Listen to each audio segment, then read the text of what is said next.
This is an expensive putter. This is over 500 United States dollars. That's the cost of a driver. So why would you buy this putter? Well, today we seek to answer that very question. To me, there's really three reasons that I was interested in purchasing this putter. Three actual reasons that are specific to the club itself, but there's another reason as well. And I won't lie to you when I say that when I watch Bryson DeChambeau putt, it really changes my whole opinion on what putting is. He's got it down to a science. It's actually kind of crazy if you've never seen his putting method and the way he approaches putting. It's like a whole different thing than I think like 99% of other people are putting. I don't know how much of it is actually the putter in reality, but he's a hell of a salesman, let's put it that way. So early on in my golf career, I saw that putter specifically, and I was like, man, that just looks like the right thing for me. I've always kind of had that in my head, like, man, I really wanted to get one of these putters, but there was something always stopping me from buying them. You would think it'd be the price tag. The price tag is definitely stopping me from buying them, but the actual problem with them is they don't take PayPal. All the stuff I purchase golf-wise online, I always use PayPal. You have to use a credit card to buy this $500+ putter. By the way, that's like the baseline price. If you want to buy the matte black one, which was actually the one I've been eyeing for a long time, that's going to get up to close to $600. Then they have the different shafts and all this extra stuff that you can get added to it. You could easily be spending over $700 on this thing. And all of that would have been, honestly, I would have been fine with that. Like, I was considering doing it one way or the other, regardless of the price tag, because I thought, like, this is such a unique tool for my golf game that I don't even really care what the price is. We'll buy it and we'll see what happens. They just would not let me though, because they require that I use a credit card. So we never got the opportunity to do that. Not from them directly. You may have known that I've been looking at a lot of used stuff on eBay recently, especially golf balls, but I've been carefully and patiently waiting for the right Sik putter to appear on eBay, and it finally did. I got this putter for 350 United States dollars. It did not come with a head cover, but it is the exact putter I wanted to try. Now, if I bought the one from them directly, would I have tried this one, this head shape? This is the flow head shape. Honestly, no, absolutely not. I did not want this head shape, and I'm not necessarily going to say I still don't want that head shape, but it's kind of awkward. I'm not a lover of that type of putter, but I will say it feels a lot different from the old double wide putter head I had before. I'm not exactly sure what this shape is supposed to do for you, but it's definitely different. And does it help me? I'm not really sure about the head shape helping me too much. As of right now, I will say that the complete package though is very different from my other Armlock putter, and certainly different from any non-Armlock putter. So let's talk about the three things that I think this putter does very uniquely, and that were all a contributing factor to why I purchased it and why you should purchase it as well. Number one is the descending loft technology. That's what they call it. It's basically like some, I don't know if it's like trademarked or whatever. It's like some very unique feature of this putter, and you can get this in non-Armlock. Any of their putters have this in the face itself. Basically, like the top of the putter and the bottom of the putter have a descending loft going upward or whatever, to the point where if you kind of hit the ball at a descending angle, it'll deliver the same loft as if you hit it at an ascending angle. Honestly, I wish that some golf clubs had that as a feature too, because I could certainly use that. But it's so interesting to me because it really makes a lot of sense. I don't really spend a lot of time like looking at videos on putting, and I definitely do not have a good putting stroke in general. So I'm sure that this was a major feature for me, and it has been a major problem for my consistency with putting. And I'm going to tell you right now that this feature is absolutely worth paying for. I don't know if it's worth this much, but it is something special. I just feel how much better the ball launches off the putter, and it just feels like a confidence booster. It could be a lot placebo effect even, but I know that I don't have to make like a perfect stroke, and the ball is just going to not hop off the face, or, you know, I'm not going to impart a bunch of spin on it or something like that. You know, to be honest, I don't really know what's good and bad about a putter stroke. That's another issue for me. But this feature is very, very interesting to me, and I do think it's helped dramatically. Whether or not, again, it's worth $500, I don't know the answer to that. Only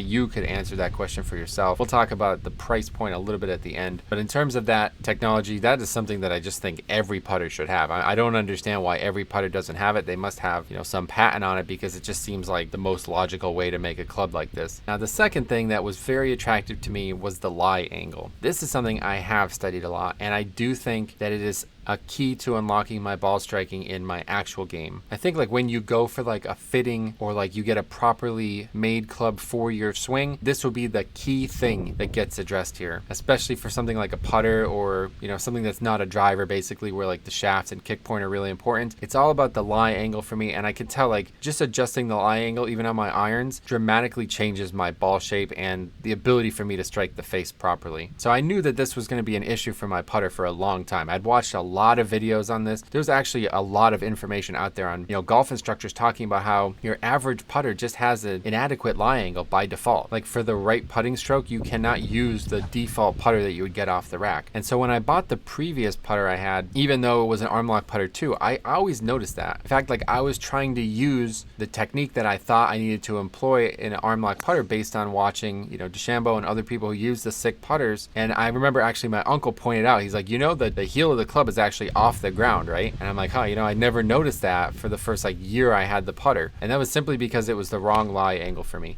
So that's the best thing about these clubs. These clubs have a much more upright lie angle by default, but when you buy them from the website, you get to choose exactly what lie angle you want. And I think I would take an even more upright version. In tandem with that, the bottom of the club head is actually rounded. I don't know if it's like that for every single head, but the one I have is rounded. So even if you do not have the perfect address with the lie angle, the club head will not be like slanted or raised. It has a little bit of a give to it at the bottom of the club head to help make this even easier for you. And the third thing is the actual grip. Now this sounds pretty silly because this really has nothing to do with the putter itself. You can easily get this same grip and put it on your actual putter, but it is actually the thing that was the most attractive to me. So I have another Armlock putter, an Odyssey. You know, the putter grips have gotten bigger and bigger over the years, and apparently that helps people. But the thing that I always noticed was on the Sik putters, the flat part of the grip is facing the lead arm. You kind of like lock it into underneath your elbow there. And so it actually makes a ton of sense to have that be the flat part, not the round part. And I'm going to tell you right now, that is actually the biggest upgrade for me from my previous Armlock putter to this one, 100%. The other two things and, you know, all the stuff going on with this putter are great, they're fine. But this grip alone is a massive upgrade for me. And I didn't realize it until I got this in my hands. Because with the other putter, the rounded edge of the grip kind of never really fit into the angle of my arm properly. Like, since it's rounded, like, you know, if I kind of took it back or any imperfection in the swing happened, the club would kind of like move. Like, I could see the face kind of oscillating because it was like this rounded edge rubbing up against my arm. But because now the edge is flat, it's much easier to keep the club head still back and through the ball as well. This is without question the best feature of this putter for me, and it's again one that you can literally just go buy and add to your own putter, especially if you have an Armlock. Obviously this grip is not going to work on a regular putter, but the concept is very interesting to me, and I'm not really sure why more putters don't approach some of these things. Like, to me, all of this seems really logical. Like, it's very obvious this is how putting should work. I don't really feel like there's any downsides to it. Like, the thing that's really interesting to me about this club is it has a lot of very obvious solutions to problems that I already have, and they actually make sense when I get my hands on it. Like, if you buy like a new driver or something like that, they're gonna say a lot of things. Like, they're gonna try to market it to you, right? And there might be three main things that seem marketable about the driver as well, but then you get it in your hands and you realize, like, I still have the same problems that I had with or without the driver. Like, those things just don't apply to me. Those aren't really the problems I had with my previous club. But the putter, it's like the complete opposite. You know, there's so many less variables with the putter, right, in general. So I think it's easier to really innovate on this and to get benefit from it. But so the question that we try to answer here, is it worth $500? No, absolutely not. It's not worth $500. Like, this is ridiculous for a putter. This is absolutely absurd. I say the same thing about like Scotty Camerons, because the way I look at it is, if you're spending money on a golf club, that golf club needs to be better than the previous one you had, right? Now, of course, if you're buying this as your first putter ever, maybe you have a different perspective. But if you're already using a putter and it's working to some degree, then you buy a new one, you expect that one to be better than the old one to some degree, right? Like, you don't just simply buy it because you like the way it looks. You expect it to also improve your game. And, you know, we could talk about getting fitted or whatever. Like, I've never done that myself, but regardless, you expect some measure of upgrade, right? Well, typically you would upgrade a $100 putter to another $100 putter, maybe with different specifications, maybe with different MOI. I don't know, like, whatever the different types of putter heads out there offer, there might be a bunch of different things to consider, but it's always going to be the same price point. So then when you're talking about upgrading potentially $400 or more up the ladder, are you getting that value in a commensurate fashion to that amount of price? No, absolutely not. Like, that is so ridiculous, it's unbelievable. Think about the equivalent to a driver, right? Your average driver is going to be, say, like $500 brand new now, right? And then your average Armlock putter is going to be like $100 and some brand new now. Well, this one is 4 to 5 times more than the average. So that'd be like buying a $2,000 to $3,000 driver. Would you ever buy that? No, I mean, personally, no, absolutely not would I ever buy a $3,000 golf club. You would only even consider it if the technology in it would help your game to a commensurate level. That's the way I look at it. So this was only ever going to be purchased used. I'm actually really pleased with this. I would have purchased this new. They would have gotten my money and they would have, kind of tricked me into it. I'd probably still love the putter, but I'd certainly regret that extra $100 to $200 that I would have spent on it. I'm very lucky to have found this used, and honestly, I don't think there's any detriment to buying it used. The grip is a little worn already, and it didn't come with a head cover, so I had to buy a head cover for it. But as of right now, I'm going to tell you right now, this putter is a very, very good purchase, and it's the most pleasurable purchase I've made in a long time. Just having the grip and all these new features kind of fit my putting stroke a lot better. It's just a confidence booster. But the real question there is, has it helped me? And I think you can probably tell from this footage, the answer is no. I think a lot of people buy golf clubs and things in general, and like we said,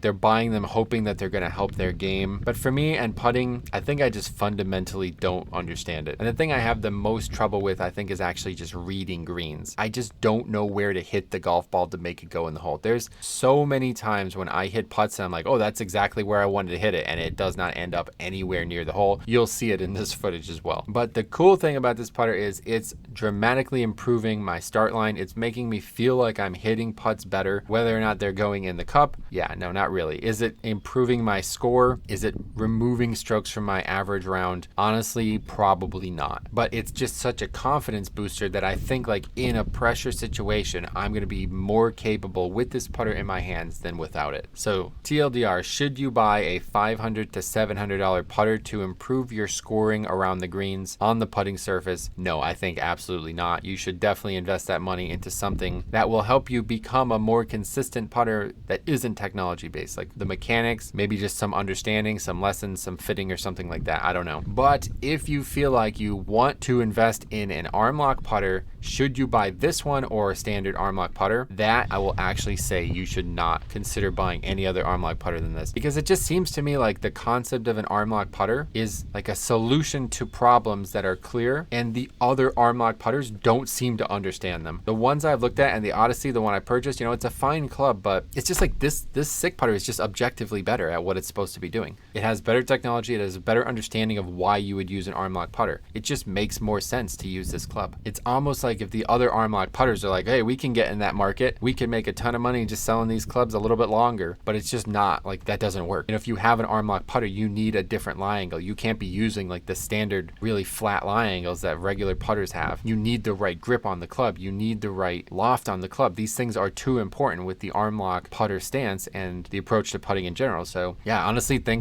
even though this is $500+ and it's way overpriced, I honestly feels like the ones that are cheaper out there are the ones that are the actual scam, because they're basically selling you just some flash in the pan product that doesn't actually help you do proper Armlock putting technique. And at the end of the day, this one just looks awesome. I just love the way it looks. I definitely wanted to get the black one, but I'm really pleased with this purchase, and I hope this review has helped, because it's a very high investment. This is not something you should just jump into. I thought about this purchase for over 2 years now at this point. I basically wanted to get this putter the day I started golfing. I knew it was going to be a hell of an investment, and this was the last thing I finally add to my bag. So I plan on this being the last putter I ever own. And if I was able to get the putter adjusted, my old putter adjusted with a different grip and a different lie angle, maybe that would have been enough. But the descending loft technology or whatever, this is not something to discount. I think it has dramatically improved my putts. If only I could figure out how to read greens, then yeah, maybe it would really start to make a big difference. So thank you for watching. We will see you guys in the next one.